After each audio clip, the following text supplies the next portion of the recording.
Welcome back, ladies and gentlemen.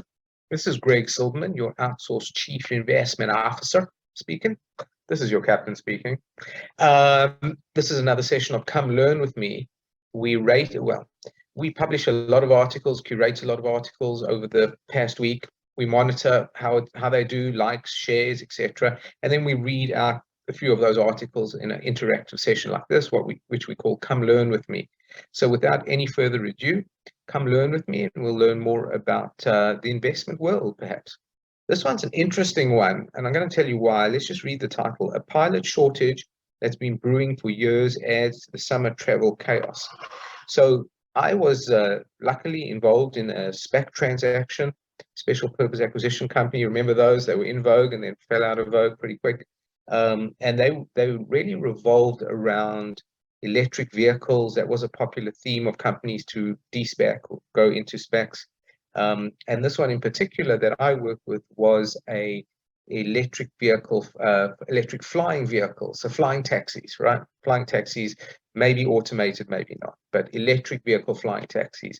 And I remember speaking to some of the management there, and they were telling me, they were pretty emphatic. I said, there is a massive pilot shortage on the way, despite COVID. I think it was during COVID we were doing our work together, and even then they said to me, regardless of COVID, there is this massive shortage coming. So it's here, and here it is in article format. So you can listen to the article just by clicking there if you don't listen to me.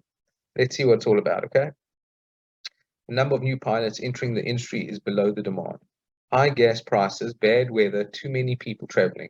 Those are some of the factors causing travel chaos this summer. But a shortage of pilots has been brewing for years and has also added strain to the industry. The problem at airlines is when you're short on ramp staff, when you're short on ops agents, it's just delays flights.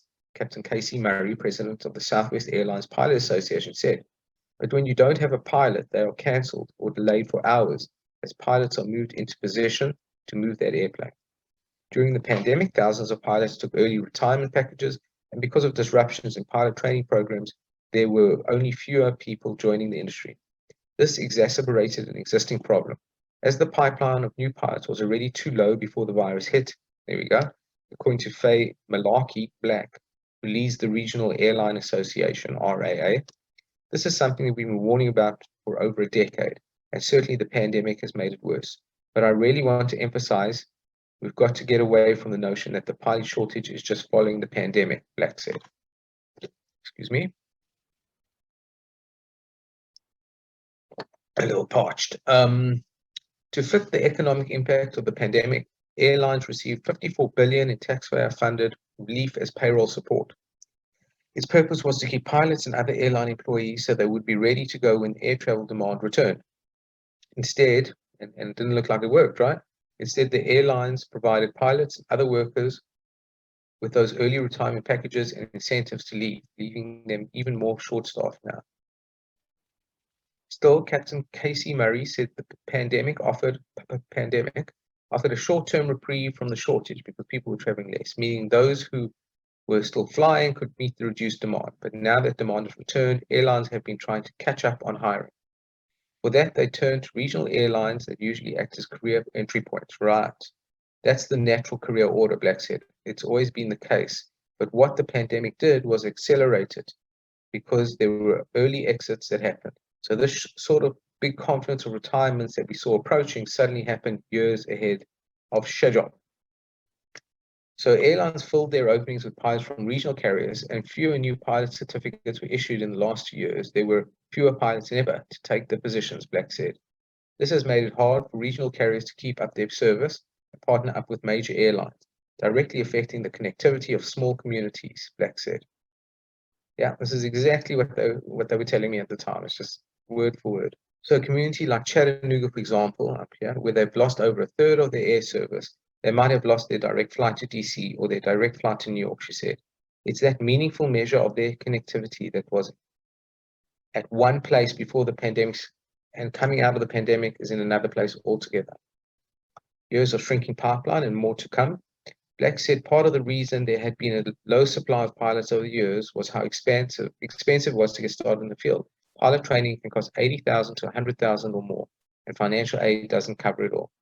You can't just get a student loan and expect it to cover the full breadth of your pilot training costs, she said. It falls far short of the actual cost, and so aspiring pilots are left to make up the difference out of pocket, and a lot of them can't. Some airlines have created training programs or even their own flight schools to help or assuage the shortage, but those may not be able to solve the shortage immediately. It takes 60 to 90 days to interview, hire, and put a pilot through training. That's all, Murray said. So the airlines have to be very proactive, and everybody's competing for the same shrinking pool. It's a career fair for airlines. You should become a pilot. The Bureau of Labor Statistics projects there could be about 14,500 pilot openings each year for the next decade. But it is unclear how many pilots will be there to fill these jobs. Federal Aviation Administration, which issues new pilot certificates, has issued an average of just 6,500 certificates a year in the past decade. Wow.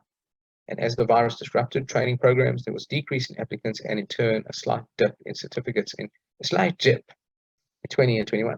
Now, aspiring pilots also have to log 1,500 hours of flight time, and once they become airline pilots, they're required to retire at 65 years old. Sounds like a great gig. So, just as the pandemic didn't start this pilot shortage, it's not temporary. It's something that's going to get worse unless we can take action on several fronts, she said. Some of those actions, she said, include reducing the financial barriers in aviation education, so more people, especially those from underrepresented and diverse backgrounds, had an easier time entering the workforce. Black said policymakers also had a role to play. There's not enough training institutions.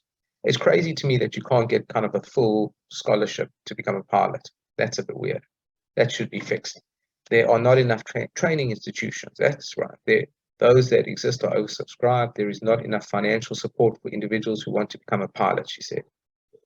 And so for all these great industry investments to truly bear fruit, we need some support for pilots of the very early stages from policymakers so they can get into this great career and access high wages and rewards on the other side. And we can also keep communities connected, Black said. So this is a radio interview between Ari Shapiro and Captain Casey Murray. Excellent. Great article. Very reminiscent of what I was told before. So that's could be a good career path for a youngster, right? Well, I mean, and then they're going to go electric vehicles and vertical takeoff and landing vehicles. I mean, it's a very exciting field to be in. Anyway, guys, if you like this kind of stuff, take a look at some of our niche investment LinkedIn groups down below. And let's see, for this in particular, I think you can see certainly battery, metals, renewables, electric vehicles. Those might be good groups to get involved with this. So hope you enjoyed this. Take a look at our other videos. Please subscribe, and please like, and take a look at our other links below. Thanks for joining me. Greg Silverman out for now.